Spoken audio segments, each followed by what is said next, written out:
The conference room at Langley smelled of stale smoke and desperation, a haze curling under flickering fluorescence. It was late 1961, and the air carried the weight of a world teetering on edge. Khrushchev's voice still ringing from the radio, boasting of missiles and might. Around a scarred oak table, a dozen CIA officers sat slumped, ashtrays overflowing with the stubs of a long night. Papers littered the surface. Grainy U-2 photos, intercepted cables, maps marked with Soviet shadows. The silence stretched, taut as a bowstring, until Paul Hensley broke it. A cat could do it. His voice faltered, a faint crack betraying the junior officer's nerves. He was 28, crew-cut and earnest, his tie loosened from hours of fruitless debate. Eyes turned, some sharp, some bleary, pinning him where he stood at the table's end. The room held its breath, the absurdity of the words clashing with the gravity of their task. Find a way, any way, to pierce the Soviet veil. Hensley swallowed, pressing on. They're everywhere. Strays, alley cats, no one notices them. Slip a microphone on one, send it past the guards. Where we can't go, it can. A chair creaked as Eleanor Kane leaned back, her cigarette dangling from thin lips. She was a veteran 42, with a gaze that could cut glass. Her dark hair was pinned tight, her blouse crisp despite the hour. She exhaled a slow plume of smoke, her voice flat as slate. A feline spy. Brilliant, until it chases its own tail. The faintest smirk tugged at her mouth, but her eyes stayed cold. Across the table, Daniel Reese didn't look up from his notepad, his pencil scratching numbers in tight, angry lines. The budget officer was all angles, sharp nose, sharper temper. His suit rumpled from a day of chasing dollars. He muttered, barely audible over the hum of the vents. This'll cost more than a satellite, and deliver less. Heads nodded faintly, a ripple of skepticism. The U-2 had been a triumph until powers went down, a flaming wreck in Soviet hands. Satellites were the future, but they crawled, months from orbit, grainy at best. Human agents fared worse. The KGB's net tightened daily, snaring operatives in back alleys from Berlin to D.C. Hensley's idea hung in the air, a thread of madness in a tapestry of dead ends. Dr. Harold Grayson stirred at the table's head, his presence a quiet command. 51, balding, with a jaw carved from years of decisions, he led the Directorate of Science and Technology, where wild notions met cold steel. He leaned forward, elbows on the table, his gray eyes locking on Hensley. Explain. Hensley straightened, buoyed by the opening. Cats don't raise flags. They're not dogs, loyal, loud. They're solitary, silent. We rig one with a mic, a transmitter. It wanders near a target, embassy, compound, park bench, and we listen. No risk to agents, no down planes. They'll never suspect. Kane tapped Ash into a tray, her tone unchanged. And when it naps through a briefing, or claws some diplomat's leg, we'll be the fools of Moscow. Reese's pencil paused, his head tilting up. Tech alone, miniaturized gear, batteries, that's a fortune. Training it? More. If it works at all, which it won't. A murmur rose, agreement, doubt. An older agent, grizzled and half asleep, grunted. They'll catch it, dissect it, parade it on Pravda. CIA's Meow Brigade. Grayson's fingers drummed once, silencing the room. He stared at the table, then lifted his gaze to the ceiling, as if answers hid in the cracks. The Soviets were winning the shadow war, missile silos blooming, agents vanishing. He'd read the latest intercept that morning, garbled hints of unconventional tactics, whispers of dolphins or birds. Desperation weighed on him, a hunger for any edge. We're losing ground, he said, his voice low, unyielding. The U-2's compromised. Satellites lag. Agents bleed out in ditches. If a cat can hear what we can't, it's worth a look. Kane's smirk faded, replaced by a flicker of surprise. Reese tossed his pencil down, exasperation breaking through. A look? This isn't a lab rat, it's a gamble on chaos. Humor me, Grayson replied, his tone steel now. Feasibility study. 2 weeks. Hensley, you're on it. Mallon's audio team can spec the gear. We'll see. The room stilled again, the weight of his words settling. Hensley nodded, a mix of pride and panic in his eyes. Kane stubbed out her cigarette, the ember hissing against metal. Your funeral, she said, barely above a whisper, and rose to leave. Reese gathered his papers, muttering figures under his breath. Hundreds of thousands already spiraling in his mind. Grayson stayed seated as the others filed out, the door clicking shut behind them. He pulled a folded cable from his pocket, smoothing it on the table. Soviet chatter, cryptic, taunting. His fingers traced the words, then clenched into a fist. A cat. Ridiculous, yes. But in a war of ghosts, even the absurd had a pulse. He exhaled, the smoke curling upward, and the first step toward Acoustic Kitty began. The approval came 2 weeks later, a terse memo stamped with the deputy director's initials and a $2 million allocation scratched in red ink. Dr. Harold Grayson sat alone in his office, the paper flat on his desk, its edges curling under a chipped coffee mug. Beyond the window, Langley's autumn trees bent in a chill wind, their leaves a dull gold against the gray sprawl of concrete. He tapped a pen against the memo, the rhythm steady, then stopped. $2 million was a start, not enough for a satellite, but plenty for madness. Reese's voice echoed in his head, a down payment on failure. Grayson folded the memo and stood. By mid-November 1961, he'd assembled his team in a basement lab 2 floors below Langley's main bustle. The room was a sterile box, white tiles, steel tables, a faint hum from overhead vents. Blueprints sprawled across the central table, pinned down by coffee cans and a disassembled radio. Victor Mallon, the audio engineer, hunched over a corner workbench, his thin frame swallowed by a lab coat.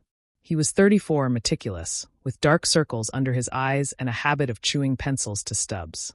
He held up a prototype microphone, no bigger than a dime, squinting at it through a magnifier. "Ear canal," he said, voice clipped. "That's where it goes. Transmitter under the ribs here."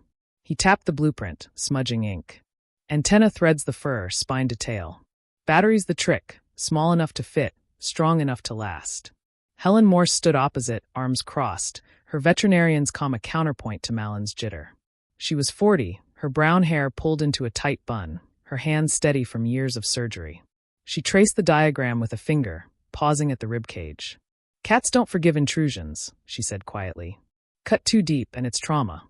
Too shallow and it fails. Either way, it'll feel every stitch." Ruth Kaplan, the behavioral trainer, leaned against a wall, watching a stray tabby prowl the hall through a glass panel. She was 36, lean, with a sharp jaw and sharper doubts. She turned, her boots scuffing the tile. "Nor do they follow orders," she added. "You can rig it up, but it'll still do what it wants. Chase a moth, sleep in a gutter. Good luck getting it near a target." Grayson stood at the table's head, hands clasped behind his back. He let them talk, their voices weaving a net of caution around his resolve. The memo burned in his pocket. 2 weeks had stretched to 3, but the study was done. Mallon's specs were feasible if untested. Morse's concerns were real, but surmountable. Kaplan's skepticism was a hurdle, not a wall. He needed a subject. The door swung open, and Eleanor Kane stepped in, her coat damp from a sudden rain. She carried no briefcase, no notes, just her presence, sharp as a blade. She surveyed the room, then the blueprints, her lips thinning. "Gentlemen," she said, nodding to Morse, "and lady. What's the code name for this circus?" "Acoustic Kitty," Grayson replied, his tone even. Precision, not whimsy. Kane's eyebrow arched, a flicker of amusement gone in an instant. "At least it's quieter than AU2 crash." She dropped her coat over a chair and leaned on the table, her cigarette unlit. "You've got your money, Grayson. Now what?" He gestured to a steel crate in the corner, its bars glinting under the lights. Inside, a gray and white female cat sat still, her yellow eyes fixed on the room. She was lean, her fur matted from days on the street before a handler scooped her up. Grayson had chosen her from a dozen candidates. Her calm was rare, a flicker of promise in a species built for chaos. "Her," he said. "Call her Whisper. She's our start." Mallon set the microphone down, wiping his hands on his coat. "She'll need surgery, soon if we're testing by spring. I can rig the gear in weeks, but it's her carrying it." Morse approached the crate, crouching to meet Whisper's gaze. The cat didn't flinch, her stare unyielding. "She's steady now," Morse said, standing. "Won't be after we cut her open." Kaplan snorted softly, arms folding. "And I'll train her, assuming she doesn't claw my eyes out first. Fish might work. Might not." Grayson nodded, absorbing their words like data points. He'd expected resistance, Mallon's perfectionism, Morse's ethics, Kaplan's pragmatism. Kane's intrusion was less planned, but her barb about the U2 stung with truth. The plane's wreckage still haunted them, a public scar. He turned to the blueprints, tracing the antenna's path with a finger. $2 million gets us the prototype, he said. Surgery, training, field test by 62. If it works, we scale. If it doesn't, we pivot. Reese's absence loomed. He'd refused the meeting, holed up in his office tallying costs. Grayson knew the fight waited. $2 million was a spark. The fire would burn hotter. He glanced at Kane, who lit her cigarette now, the flame briefly illuminating her face. "Your funeral," she said again, smoke curling upward. "Just don't expect me to pet it." Malin resumed tinkering, adjusting a tiny screw on the transmitter. Morse pulled a notebook from her bag, sketching incision lines. Kaplan cracked her knuckles, eyeing Whisper like a puzzle she didn't trust. Grayson stepped to the crate, peering through the bars. Whisper's eyes met his, steady, unblinking, a silent pact forming, or so he told himself. The lab hummed on, a machine grinding into motion. Outside, the rain thickened, drumming the windows, a rhythm Grayson barely heard. He saw only the Soviet compound on Wisconsin Avenue, its gates locked, its secrets buried. Whisper could unlock them, he thought, a key forged in flesh and wire. The descent around him faded to noise. The operation had its name, its shape, its soul. Acoustic Kitty lived, and with it, a gamble no one else dared. The lab smelled of antiseptic and metal, a sharp edge cutting through the stale air of Langley's basement. It was April 1962, 5 months since Whisper's yellow eyes had locked with Grayson's through the crate's bars. Now she lay splayed on a steel table, her gray and white fur shaved in patches, her chest rising shallowly under sedation. Overhead, a surgical lamp cast a harsh glare, turning the tiles beneath into a grid of cold light. Helen Morse stood over her, gloved hands steady, a scalpel poised above the cat's left ear. Victor Malin hovered at her elbow, a clipboard clutched tight, his breath fogging the edge of his glasses. "Ear canal first," Morse said, her voice low, clinical. "Microphone goes here, 1/2 inch deep. Hold the receiver steady." Malin nodded, adjusting a wire trailing from a small speaker on the table. The scalpel dipped, slicing a thin line through skin and cartilage. Whisper twitched faintly, a reflex beneath the anesthesia, her paws flexing against restraints. Blood welled, a bright bead against the gray, and Morse swabbed it with gauze. She worked fast, embedding the dime-sized microphone, threading its connection to a junction under the jaw. Malin muttered readings, static crackling faintly from the speaker. "Signal's weak," he said, tapping the clipboard. "Crosstalk from the vent fans. Needs tuning." Morse didn't look up. "Ribs next. Transmitter's heavier, 2 ounces. I'll need a deeper cut." She moved down Whisper's side, shaving a strip along the ribcage. The scalpel opened a 3-inch slit, muscle parting under the blade. Whisper's breathing hitched, a shallow stutter, and Morse paused, checking the drip line feeding sedative into a shaved foreleg. Satisfied, she slid the transmitter, a black box edges smoothed, into the pocket of flesh, stitching it tight to bone. Sweat beaded on her brow. She wiped it with a sleeve. Grayson watched from behind a glass partition, arms crossed, his silhouette stark against the lab's white walls. "Antennas last," Morse said, voice taut. "Spine to tail, subcutaneous. She'll feel this when she wakes." Malin handed her a thin wire, coated in plastic, its tip gleaming. Morse threaded it under Whisper's skin, a needle guiding it along the spine, her fingers precise despite the tremor in her breath. The cat's tail flicked once, then stilled. Morse tied off the final stitch, stepping back as Malin connected the battery. A flat disc, nestled near the base of the spine. The speaker hummed, a low pulse of sound. "Live," Malin said, scribbling a note. "Faint but live." Grayson pushed through the door, his shoes clicking on the tile. "She'll hold." Morse peeled off her gloves, tossing them into a bin. "She's alive. Waking will tell us more. She's dazed now, give her a day." Whisper stirred 2 hours later in a recovery cage, her head lolling as the drugs faded. She pawed at her ear, a low keen escaping her throat, sharp and plaintive. Her stitches glistened under the lab's lights, red-rimmed against the shaved patches. Grayson watched, jaw tight, as Morse adjusted a water dish beside her. The sound lingered, a splinter in the silence. Training began a week later, in a mock alley rigged behind the lab, a stretch of gravel framed by cardboard facades, a bench at one end marked target. Ruth Kaplan stood at the edge, a tin of sardines in hand, her boots crunching as she crouched. Whisper paced a crate, her movements stiff, the antenna a faint ridge under her fur. Kaplan opened the door, dangling a fish. "Over here," she said, voice firm. "Bench. Go." Whisper stepped out, blinking in the sunlight, then sprawled on the gravel, tail flicking lazily. Kaplan tossed the fish closer to the bench. Whisper ignored it, rolling onto her side to bask. Malin, monitoring from a folding chair, cursed under his breath, adjusting dials on a portable receiver. Static hissed, unbroken by Soviet whispers. "She's a sunbeam chaser," Kaplan said, standing. "Not a spy." Grayson, observing from a shadowed corner, said nothing. Costs had climbed, $5 million by summer '63, when the battery failed. Whisper's signal had flickered out during a test, forcing a second surgery. Morse cut again, deeper this time, replacing the disc with a heavier model. Whisper's recovery stretched, days of pacing her cage, eyes wild, a restless shadow. Daniel Reese cornered Grayson in his office that week. A ledger slammed onto the desk. "We're bleeding cash for a cat that hates us," Reese snapped, his tie askew. $5 million, and she naps. "What's next, 10? Grayson stared at the ledger, then out the window at the rain-slicked parking lot. "She'll work. We refine it." He ordered remote shocks after that, a pulse tied to the transmitter, meant to steer her. The first test came in a fenced yard, Kaplan at the controls, a handheld device blinking red. Whisper padded toward the bench, fish in sight, then froze as the shock hit, a faint jolt barely audible. She yowled, bolting for a vent shaft in the wall. Her claws scrabbled on metal, and she vanished inside, the antenna snagging briefly before disappearing. Malin dropped his clipboard, sprinting to the duct with a flashlight. 3 hours, he reported later, breathless, as Morse coaxed Whisper out, dust coating her fur. "She's a runner now." Grayson stood over the crate, watching Whisper curl into a ball, her breathing ragged. The stitches held, but her calm was gone, replaced by a jittery edge, a flicker of betrayal in her gaze.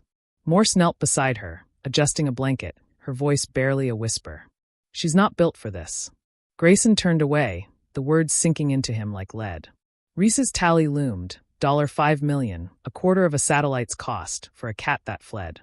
Malin's tweaks, Morse's cuts, Kaplan's fish. They'd forged a machine of flesh, but not a tool. He saw the Soviet compound in his mind, its gates unbreached, and felt the weight of his gamble. Whisper's keen echoed faintly behind him as he left the lab, the sound a thread he couldn't sever. By summer 1965, the basement lab had become a second skin to the team. A sterile cocoon of tile and steel, its air thick with solder fumes and antiseptic.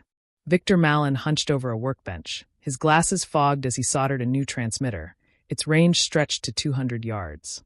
The device was smaller now, a sleek black rectangle, its edges worn from endless tweaks. Sweat streaked his forehead. He wiped it with a sleeve, then tested the signal. The receiver on the table hummed, a faint thread of sound cutting through static, usable at last. 200 yards, he said, voice hoarse from hours of silence. Audio's thin, but it holds. She can carry it. Ruth Kaplan stood in the fenced yard outside, a patch of dirt and chain link behind the lab. She held a tin of tuna, her sharp jaw set as she faced Whisper's crate. The cat's gray and white fur gleamed in the afternoon light, her stitches faded to thin scars, though the antenna's ridge still traced her spine. Kaplan opened the crate, stepping back. "Target," she said, pointing to a wooden bench 10 yards off. Malin sat on it, muttering in a bad Russian accent. "To comrade, more vodka." A stand-in for a Soviet mark. Kaplan dropped a flake of tuna near the bench, then retreated. Whisper patted out, hesitated, then ambled toward the scent, settling a foot from Malin's boots. The receiver crackled, his voice faint but clear. "She's holding," Malin called, scribbling on a notepad. "Signal steady." Grayson watched from the lab's window, hands clasped behind his back.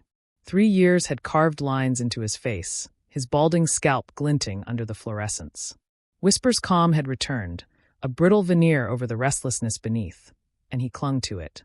5 million had ballooned to 15, batteries, surgeries, Malin's sleepless nights. But here was proof. She could listen. The next test shattered it. A week later, in the same yard, Kaplan lured Whisper with fish again. The cat started toward the bench, then froze as a sparrow flitted overhead. Her head snapped up, eyes tracking the bird, and she bolted, antenna snagging on a branch, signal cutting to static. She vanished into a thicket of scrub beyond the fence, leaving Kaplan cursing and Malin scrambling to recalibrate. Eleanor Kane, perched on a crate nearby, observed the chaos with a cigarette unlit between her fingers. "Our ace in the hole has feathers on the brain," she said, her tone flat as the gravel underfoot. Grayson turned from the window, jaw tight. "She'll adjust. Instincts can be trained out." Kaplan, retrieving Whisper an hour later, for tangled, eyes wild, shot him a look that said otherwise. The cat's crate rattled as she paced inside, her trust fraying with each failure. Costs climbed. Reese's ledger grew heavier. That fall, he cornered a deputy director in a wood-paneled office upstairs, the air thick with cigar smoke. He slapped a report on the desk, $15 million, itemized in stark columns. $15 million, Reese said, his voice ablade. For a cat that chases birds. Grayson's lost it. Shut this down. The deputy, a gray-haired man with a tie clipped too tight, skimmed the figures, then leaned back. Results. She sits sometimes. Here sometimes. Runs more often. It's a circus, not a weapon. The deputy tapped the report, then slid it aside. Grayson says the Soviets are testing dolphins, marine recon. If they're that desperate, we can be too. One test, real target. Then we decide. Reese stormed out, his footsteps echoing down the hall. Grayson got the call an hour later. Wisconsin Avenue, the Soviet compound, spring 66 at the earliest. He gathered the team in the lab, the blueprints curling at the edges now, coffee stains bleeding into ink. Real test, he said, voice steady. DC compound. We prove it there. Malin looked up from his soldering iron, glasses slipping. Gears ready, needs a final tune. Range is solid, but wind's a bastard. Morse, leaning against a counter, traced a scar on her hand from Whisper's last outburst. She's fragile. Another surgery could break her. Kaplan snorted, arms crossed. She's already broken, just doesn't know it yet. Kane, lingering by the door, met Grayson's gaze.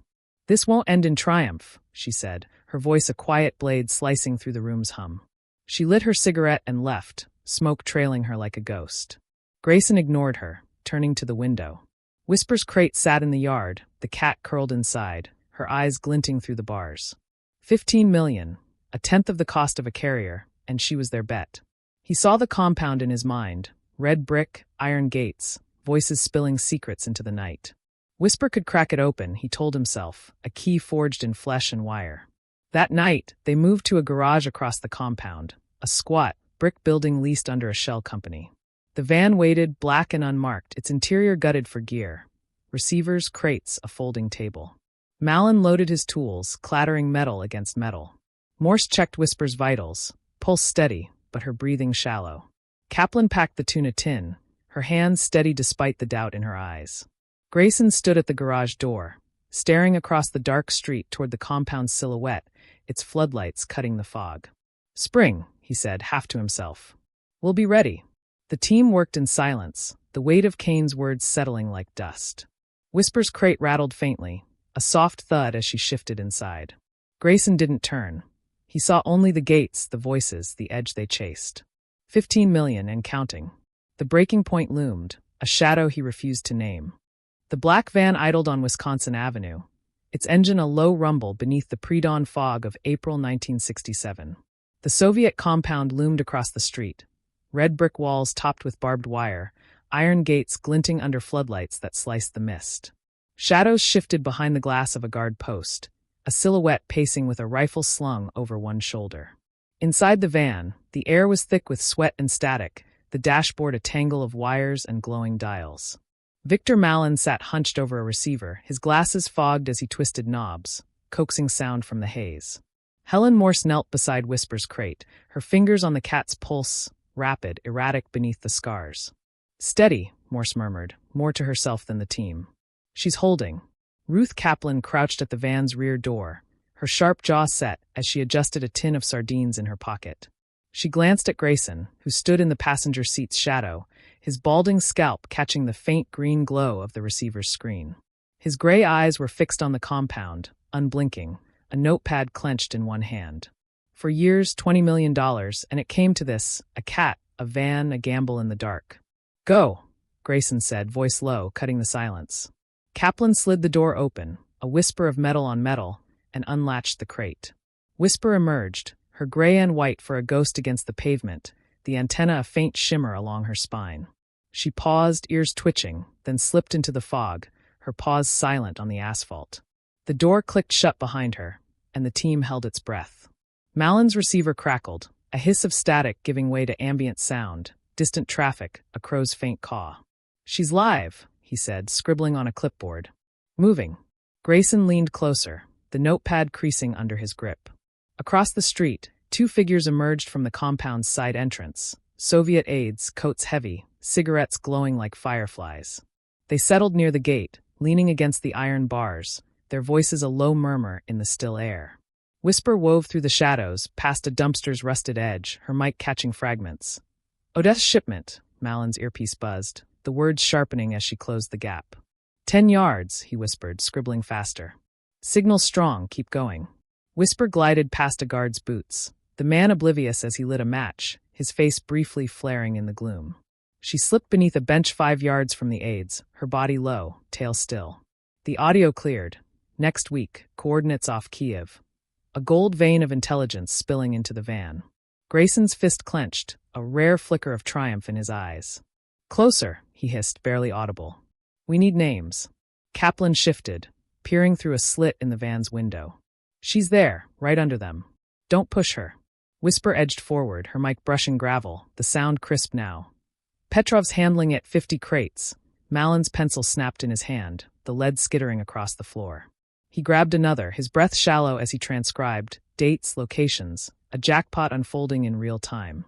Morse's hands tightened on the crate's edge, her knuckles white. She's doing it, she said, voice trembling. She's actually doing it. The aides paced, their boots crunching inches from Whisper's hiding spot. One flicked a cigarette butt. It landed near her tail, smoldering. She didn't flinch. Years of shocks and fish had honed her, a machine of flesh and wire. The guard turned, his rifle swinging lazily, and for a heartbeat, the floodlight swept her position. A shadow stretched, but he looked away, yawning into his sleeve. Malin's earpiece sang. Tuesday East Docks, and Grayson's notepad filled with scrawl, his pulse hammering. We've got them, he said, the words a quiet thunder. This is it. The aides straightened, one pulling a folded map from his coat. They bent over it, voices dropping, rail lines secure.